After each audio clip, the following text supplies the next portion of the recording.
Good morning students, I am Rishi Singh, your IT teachers. Today in this video we discuss about your computer fundamental. So before starting the video I request to all of you please hit the subscribe button and bell icons also. It is free of cost for you. So let's start the video. Students, today we discuss about your chapter first, lecture 1, fundamental. What is fundamental? Students, what is fundamental? It is most important know what point come in the fundamentals. So see it in the screen.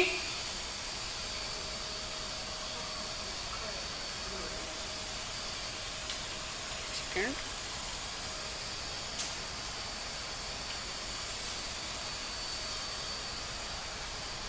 So students, see in the screen a picture. It is the topic who come in under the your computer fundamental. First is computer introduction. Second one is type of computer like desktop computer, laptop computer, laptop computer. So next one is your data. What is your data? Third one is working of computer, how to work on your computer. Next one is computer organization. Second one is part of computer like hardware, software, operating system, and next one is your computer memories. So we take one by one point and clarify all the things.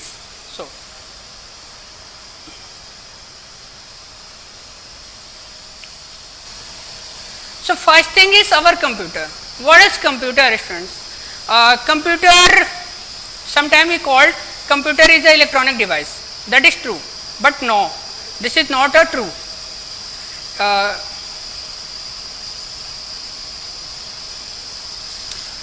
कई बार हम लोग कहते हैं कि computer जो है हमारा वो एक इलेक्ट्रॉनिक डिवाइस है. क्या ये सही है? नहीं, ये बिल्कुल सही नहीं है. Computer is a combination of electronic devices, यानी कि हमारा जो कंप्यूटर है वो कई सारे इलेक्ट्रॉनिक डिवाइसेस का कॉम्बिनेशन है. अगर हम बात करते हैं मॉनिटर की, क्या हम मॉनिटर को कंप्यूटर कह सकते हैं? बिल्कुल नहीं कह सकते हैं. अगर हम बात करते हैं सीपीयू की, तो क्या हम सीपीयू को कंप्यूटर कह सकते हैं? बिल्कुल नहीं कह सकते हैं. इसी तरीके से ना हम यूपीएस को कंप्यूटर कह सकते हैं, ना ही हम कीबोर्ड या माउस को कंप्यूटर कह सकते हैं. लेकिन जब हम कंप्यूटर के सभी पार्ट्स यानी कि मॉनिटर, इनपुट आउटपुट डिवाइसेस, उसका सीपीयू, प्रिंटर और इस तरीके की बहुत सारी चीज़ों को कंबाइन करते हैं, तब जाकर के हमारा कंप्यूटर तैयार होता है. इसी को हम कंप्यूटर बोलते हैं.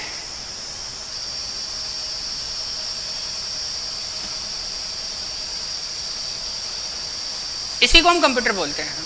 So first time your computer is made by Charles Babbage.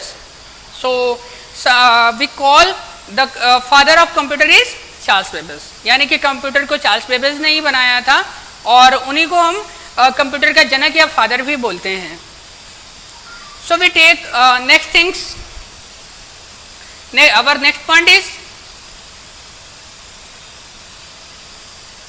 type of computer.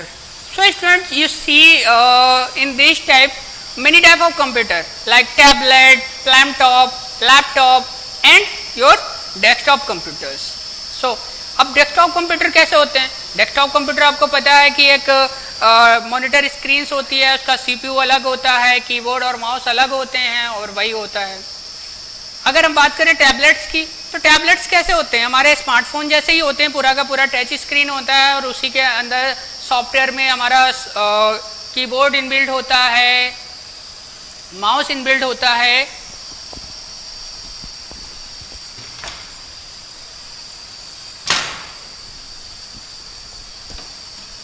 हमारा कीबोर्ड इनबिल्ट होता है, माउस इनबिल्ट होता है और कई सारी चीजें उसमें ऑलरेडी इनबिल्ट होती हैं. अब हम बात करते हैं डाटा की. What is data? So student, data, text data and characters. There are two types of data. First things, a definition of data. Any kind of information you have a logical means, यानी कि किसी भी प्रकार की information जिसका एक logical मतलब होता है उसको हम डाटा कहते हैं. अब हमारे डाटा दो प्रकार के होते हैं. पहला डाटा होता है हमारा टेक्स्ट जिसको हम करेक्टर बोलते हैं, जैसे कि ABCD हो गया, काका काका हो गया, 1 2 3 हो गया, या हमारा लेटर्स हो गए, वो हमारे टेक्स्ट डाटा हो गए। Second one is graphical data. अब ग्राफिकल डाटा में क्या क्या आता है? ग्राफिकल डाटा जैसे तुम्हारे इमेजेस हो गए, फोटोज हो गए, वीडियोज हो गए, ऑडियो हो गए, इस तरीके के डाटा को हम ग्राफिकल डाटा बोलते हैं। So you understand? Next one, we take a next point. I hope students you properly understand introduction of computer. Computer is a electronic devices or combination of electronic devices.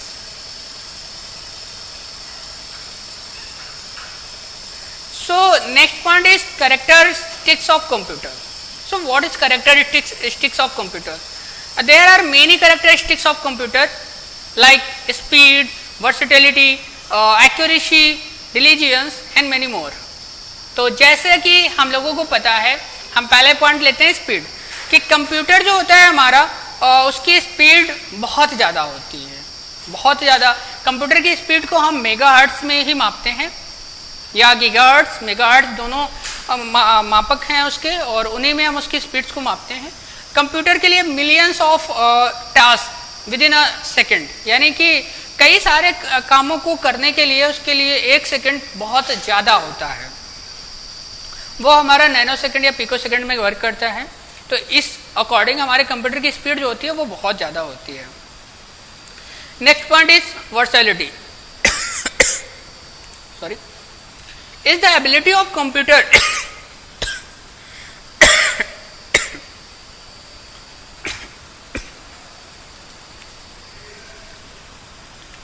next point is our versatility is the ability of computer to do a variety of jobs in ease. One moment you can type letter using the any of the available word processing package, and the moment you can use the same machine to do calculation, salaries, counting employees of an organization and many more. कि आपका वर्सैटिलिटी का मतलब होता है कि आप computer पे एक साथ कई सारे कार्य कर सकते हैं, यानी कि आप कैलकुलेशन भी परफॉर्म कर रहे हैं, उधर आप काउंटिंग भी कर सकते हैं, आप डाउनलोडिंग भी कर सकते हैं, यानी कि एक जगह पर एक साथ बैठ करके आप कई सारे कार्य को डन करा रहे हैं। Next one is accuracy. What is accuracy? Accuracy means शुद्धता, यानी कि कंप्यूटर से गलतियां होने की या कंप्यूटर में गलतियां होने की बहुत रेयर चांसेस होते हैं, या हम बोल सकते हैं कि नन होते हैं। कंप्यूटर बहुत कम केसेस में ही गलती करता है according to human beings. Diligence. Next one is another notify the further of computer is ability to perform the same task repeatedly over and over again without getting bored, यानी कि हमारा जो computer होता है वो किसी भी कार्य को लगातार कर सकता है बिना बोर हुए, बिना थके हुए। एक ही काम को बार बार हम जितना चाहें उतनी बार उसको रिपीट कराते रहेंगे और वो प्रॉपरली होता जाएगा। So we go to the next point and see it, memory. So student, memory is the very important topic in the computer, because अगर आप कोई भी काम करते हैं कंप्यूटर में तो उसको कहीं ना कहीं पर सेव करेंगे। अब उसको सेव करने के लिए हमें मेमोरी की ज़रूरत पड़ती है। बिना मेमोरी के हम किसी भी कंप्यूटर को डाटा को कहीं पर भी सेव नहीं कर सकते हैं। अब हमारे कंप्यूटर में क्या होता है कि 2 प्रकार की मेमोरीज होती हैं, एक होती है इंटरनल और एक होती है एक्सटर्नल। इसी में आपके जो इंटरनल होती हैं इसमें आपकी परमानेंट भी आती है और टेम्परेरी मेमोरी भी आती है। अब टेम्परेरी मेमोरी और परमानेंट मेमोरी क्या होती हैं? टेम्परेरी मेमोरी वो होती हैं कि आपने देखा होगा कि कई बार आप कंप्यूटर में काम कर रहे होते हैं, अचानक से आपका कंप्यूटर शट डाउन होता है या बंद हो जाता है या लाइट चली जाती है, उसकी वजह से शट डाउन हो जाता है। तो आप जिस फाइल पे काम कर रहे होते हैं वो फाइल आपकी इरेज हो जाती है, मिट जाती है। अब इसी को हम क्या बोलते हैं कि जब हम कंप्यूटर पे काम कर रहे होते हैं तो करंट टाइम पे जब तक हम फाइल को सेव नहीं करते हैं वो हमारी टेम्परेरी मेमोरीज पे काम कर रहा होता है। अब अदरवाइज अगर हम उसको सेव कर देते हैं, अपनी फाइल को सेव करके रख देते हैं, तो उस टाइम पर हमारी जो मेमोरी, हमारा जो डाटा है वो हमारी परमानेंट मेमोरी में सेव हो जाता है, जैसे कि हार्ड डिस्क या अगर अदर हम CD DVDs वगैरह का यूज कर रहे हैं तो उनमें जहां पर भी हम सेव करना चाहें वहां पर हम सेव कर सकते हैं। स्टूडेंट्स, अगर आप लोगों को लगता है कि आप लोगों को मेमोरी के बारे में और जानना है तो आप हम मुझे कमेंट सेक्शन में बता सकते हैं। मैं मेमोरी पर एक डिटेल्ड वीडियो बना दूंगा जिसमें आपकी RAM, ROM, type of ROM, temporary memory, permanent memory, internal memory, external memory, cache memory, इन सभी के बारे में डिस्क्राइब कर दूंगा। So next one is, so students our next point is storage. So that means storage. Storage क्या होता है कि ये हमारे लिए बहुत बेनिफिशियल होता है कि हम हमारे कंप्यूटर में हम छोटी सी छोटी जगह पे बहुत ज़्यादा डाटा को स्टोर करके रख सकते हैं। हमारी छोटी सी मेमोरी कार्ड में बहुत ज़्यादा डाटा को कलेक्ट करके रख सकते हैं। तो यहाँ पर आप डिफिनीशन में देख पा रहे हैं स्टोरेज में, huge amount of data, that means huge amount of data and information can be stored in a computer for further retrieval. यानी कि आप एक बार अपने डाटा को सेव करके रख देते हैं अपने हार्ड डिस्क में, अपने पेन ड्राइव में, अपने CD DVD में, तो वो क्या होता है कि आप उसको कई बार यूज कर सकते हैं, परमानेंट के लिए स्टोर करके रख सकते हैं, कभी भी इस्तेमाल कर सकते हैं, आपका डाटा सेफ एंड सिक्योर रहता है। So students, our next point is intelligence. So what is intelligence? In the earlier days, I thought computer process shrinking characteristics at a prominent drawback was that they are merely dumb machines which were programmed to perform certain tasks. That means कि students आज के ज़माने में आजकल आप लोग देखते होंगे कि कई सारी मशीनें होती हैं जो ऑटोमेटिक काम करती हैं। इनको हम बोलते हैं आर्टिफिशियल इंटेलिजेंस। जैसे कि हमारा मोबाइल फ़ोन है, हमारी मशीन्स हैं, कई सारी मशीन्स हैं, रोबोटिक्स हैं, ये सारी की सारी अपने आप से काम करती हैं। कई बार जैसे कि इसका एक सिंपल सा एग्जांपल ले सकते हैं हम लोग गूगल असिस्टेंट का, जो हमारे वॉइस कमांडेड पे होता है, तो वो सब आर्टिफिशियल इंटेलिजेंस का काम होता है। कि तो आजकल के जो हमारी डिवाइसेस आ रही हैं वो आर्टिफिशियल इंटेलिजेंस पे हैं। आर्टिफिशियल इंटेलिजेंस पे कई सारी मिसाइलें डेवलप्ड हैं, कई सारे हेलीकॉप्टर्स हो गए, कई सारी अब जो हैं कई सारी कार्स, मोटरबाइक्स, ये सब आर्टिफिशियल इंटेलिजेंस पे ही बन रही हैं। So I hope you all understand clearly what is the characteristics of computer. So our next point is block diagram of computer. अब ब्लॉक डायग्राम ऑफ कंप्यूटर क्या हमें रिप्रेजेंट करता है, क्या समझाता है? ब्लॉक डायग्राम हमें ये रिप्रेजेंट करता है, ये बताता है कि हम कंप्यूटर या हमारा कंप्यूटर हमारे दिए गए इंस्ट्रक्शंस पे किस तरीके से काम करता है, किस तरीके से परफॉर्म करता है। अब यहाँ पर देख पा रहे हैं इस डायग्राम को, यहाँ पे दिया गया डाटा। मैंने अभी बताया डाटा क्या होता है, जो एक यूजर के द्वारा दिया जाता है कंप्यूटर को, इसी को हम डाटा कहते हैं। इनपुट यूनिट, यानी कि कोई भी डाटा हमारा कंप्यूटर में इनपुट किया गया। सपोज दैट हमने कीबोर्ड से कुछ भी लिखा, अब वो क्या करेगा, पहले कहाँ पे जाएगा, स्टोरेज डिवाइसेस पे जाएगा हमारा, यानी कि जब हम करंट टाइम पे काम कर रहे होंगे, फिर उसको अब हमारा कंप्यूटर वेरीफाई करेगा कि ये अर्थमेटिक वाला वर्क है या फिर कंट्रोल यूनिट वाला काम है या किस तरीके से काम है। अब मैं बता दूं कि आपका CU क्या होता है, ALU क्या होता है। यहाँ पर आप देखिए ये लिखा हुआ कंट्रोल यूनिट यानी कि CU, और ये दूसरा है ALU यानी कि अर्थमेटिक एंड लॉजिक यूनिट। अब क्या होता है कि जब भी हम कंप्यूटर में कोई ऐसा काम करते हैं जहां पर हमें कोई कैलकुलेशन परफॉर्म करनी है या कोई मैथ का वर्क परफॉर्म करना है या कोई काम कराना है, तो उस जगह पर हमारा ALU काम करता है, अर्थमेटिक लॉजिक यूनिट। अब कंट्रोल यूनिट का काम क्या होता है, अगर हम अपने कंप्यूटर में कोई डिवाइस अटैच कराते हैं like camera, speaker, pen drive, अब उनको किस तरीके से पावर मैनेजमेंट करनी है, किस तरीके से उनको कंट्रोल करना है, किस तरीके से स्टेबल करके रखना है, इसका काम हमारा कंट्रोल यूनिट करता है। अब यहाँ पर डाटा आता है, जिस अकॉर्डिंग डाटा होता है वो उसी हिसाब से डाटा को वेरीफाई करता है, उस पर कैलकुलेशन परफॉर्म करता है, टास्क परफॉर्म करता है, और फिर यहाँ पर हमारा आ करके यहाँ से हमारा मेमोरीज में जाता है, और मेमोरीज क्या करती है, हमें आउटपुट दे देती है। वो आउटपुट को हम इंफॉर्मेशन भी कह सकते हैं, और वो हमें गेट हो जाता है। So it is the block diagram of CPU। CPU में हमारा यही काम होता है.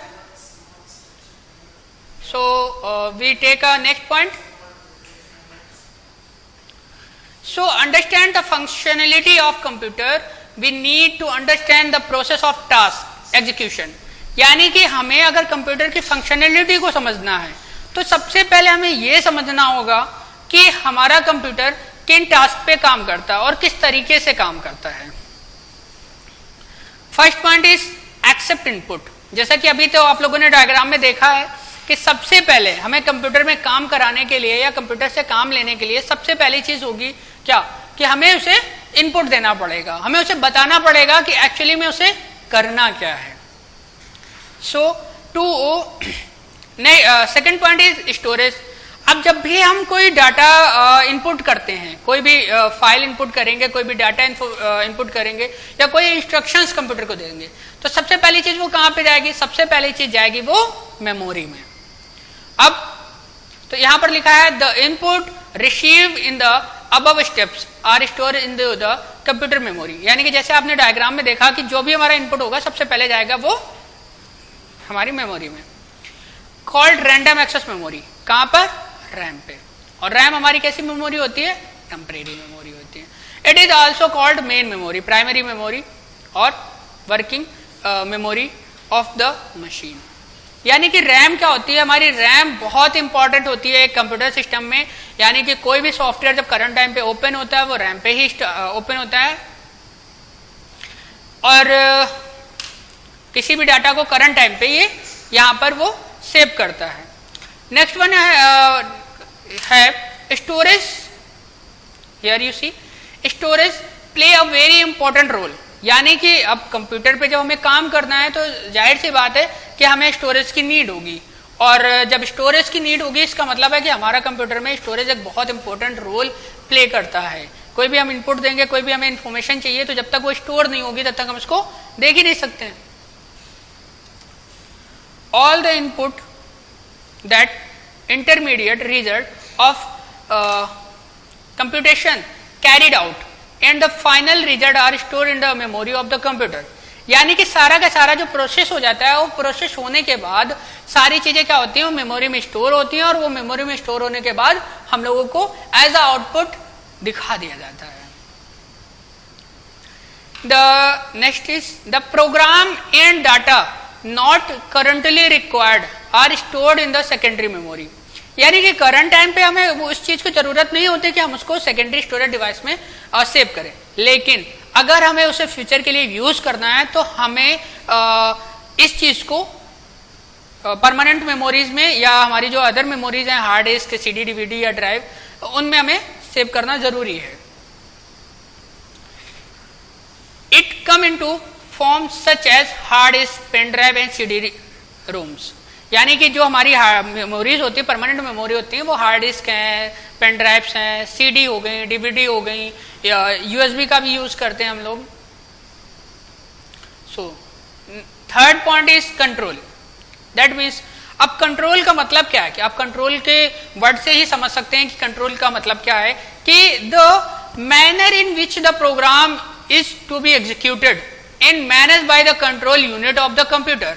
यानी कि इसका क्या मतलब होगा कि कंप्यूटर जो है अपने सभी सॉफ्टवेयर और सभी हार्डवेयर को कंट्रोल करके रखता है, उसको कंट्रोल करता है, उसको मैनेज करता है. This interest deciding the address from which the instruction to be executed is to picked up and memory location where the data or intermediate result is to be stored etc. यानी कि ये क्या क्या decide करता है? ये आपका ये बताता है कि जब आपने कोई भी एग्जीक्यूशन किया, यानी कि आपने कोई भी काम कंप्यूटर पे किया, तो वो जो रिजल्ट है वो किस जगह पर कब एग्जीक्यूट होगा, किस जगह पर उसका रिजल्ट स्टोर होगा, आपको किस तरीके से दिखाई देगा, इन सारी चीजों को कंप्यूटर कंट्रोल करता है. So students, next point is processing. अब प्रोसेसिंग का क्या मतलब होता है? कि जब भी हम कंप्यूटर पे कोई काम करते हैं तो सीधी सी बात है कि हम कुछ ना कुछ उसमें प्रोसेस करते हैं, उसकी कुछ ना कुछ प्रोसेसिंग लेते हैं. Sorry students, your next point is processing. Processing means कि अगर मान लीजिए कि हमने कंप्यूटर को दिया 2+2, अब उसका जब हम रिजल्ट फाइंड करेंगे 2 + 2 = 4, यानी कि कंप्यूटर को वो 2 + 2 करने में कुछ टाइम लगा होगा। कुछ टाइम मतलब कि अगर 1 सेकेंड नहीं तो कुछ नैनो सेकेंड या कुछ पिको सेकेंड लगे होंगे। तो जब वो सेकेंड्स हमारे लगे तो उसी को हम क्या बोलेंगे, प्रोसेसिंग। जो टाइम कंप्यूटर ने हमारा कैलकुलेशन को परफॉर्म करने में लिया उसी को हम बोलेंगे प्रोसेसिंग। दैट मीन्स अब यहाँ पे बता रहा है the input provide by the user processed by the central processing unit as per as specific instruction, यानी कि वही चीज कि जो हमारा यूजर ने इंस्ट्रक्शंस कंप्यूटर को दिया, उस इंस्ट्रक्शंस पे कंप्यूटर ने जो काम किया उस पर लगे हुए टाइम को हम प्रोसेसिंग कहते हैं। अब इसका हम एक सीधी भाषा में एक सरल उदाहरण लेते हैं। अब होता क्या है कि मान लीजिए कि हमारे घर में फैन तो सभी के घर में होगा, एक फैन ले लेते हैं। अब हम उस स्विच को ऑन करते हैं। जब हमने स्विच को ऑन किया तो हमारी क्या होगी कि जब जैसे ही स्विच ऑन करेंगे तो हमारी जो पावर होगी, पावर हमारी उस स्विच के पास से हमारे फैन तक पहुंचेगी। तो जो उसके बाद पंखा हमारा ऑन होगा। तो हमने स्विच को ऑन किया, ये हमारा इनपुट हुआ, यानी कि हमने उसे एक इंस्ट्रक्शन दिया कि फैन चालू हो। अब हमारी जब स्विच ऑन किया तो जो पावर सप्लाई थी वो यहां से लेकर के हमारे फैन तक पहुंची, ये हमारी हो गई प्रोसेसिंग। अब जब पावर वहां तक पहुंच गई तो पावर पहुंचने के बाद फैन हमारा ऑन हो गया, ये हो गया हमारा आउटपुट। तो I hope you can understand very easily what is input, processing and output. It is very simple example to understand, यानी कि जब भी हम किसी काम को करने के लिए इनपुट देते हैं तो वो हमारा इनपुट हो गया, और उसके बाद उस कार्य में लगे हुए समय को हम प्रोसेसिंग कह लेते हैं, और वो काम खत्म होने के बाद जो हमारा रिजल्ट आता है उसको हम आउटपुट कहते हैं। So we take next point, our next point is also output. So what is output, यानी कि जब हमारा काम फिनिश हो जाता है, हमें जो रिजल्ट मिलती है, जो हमारा इंफॉर्मेशन मिलती है, उसी को हम इनपुट कहते हैं। सो go to the next point. It is memory. There are two type of memory described in your chapter. It is primary and secondary memory. If you need, if you know many type of memory or all type of memory, so you can say in the comment section. I will make a whole detailed videos for on the memory. So first is primary memory. What is primary memory and primary storage? What is primary? देखो primary storage से आप क्या कर सकते हैं कि आप word से ही इस चीज को समझ सकते हैं। प्राइमरी मीन्स कि जो आपके कंप्यूटर को ऑन करने से पहले या कंप्यूटर को स्टार्ट करने से पहले आपको जिन मेमोरी की नीड हो उन्हें हम प्राइमरी मेमोरी कहेंगे। यहाँ पे बता रहा है जैसे कि हमारी रैम रोम हो गई, यानी कि रैम रोम के बिना आप कंप्यूटर सिस्टम को ऑन नहीं कर सकते हैं, चला नहीं सकते हैं, तो ये हमारी प्राइमरी मेमोरी हो गई। तो यहाँ पर देखो आप डिफिनेशन इसको देख लीजिए, यहाँ पे लिखा हुआ है the main memory is the computer also called primary storage memory of RAM, यानी कि हमारी जो रैम हो गई ये प्राइमरी स्टोरेज मेमोरी है। अब रैम का क्या काम होता है भाई? रैम का काम ये होता है कि जब आप अपने कंप्यूटर को बूट करते हैं और स्टार्ट करते हैं तो जो आपका ऑपरेटिंग सिस्टम लोडेड होता है तो वो जिस जगह पे लोडिंग होगी वो हमारी होती है प्राइमरी, वो हमारी रैम के ऊपर होती है, यानी रैम पे होती है। तो इसलिए रैम हमारी जरूरी है। अगर रैम नहीं होगी तो हमारा ऑपरेटिंग सिस्टम ऑन नहीं होगा, वर्क नहीं करेगा, इसलिए हमारा कंप्यूटर जो है वो ऑन नहीं होगी। ठीक है, सो this storage is relatively fast and expensive and compared to the secondary storage as seen in figure 1.1, यानी कि जिस तरीके से हम ये कह सकते हैं कि ये मेमोरी जो होती है सभी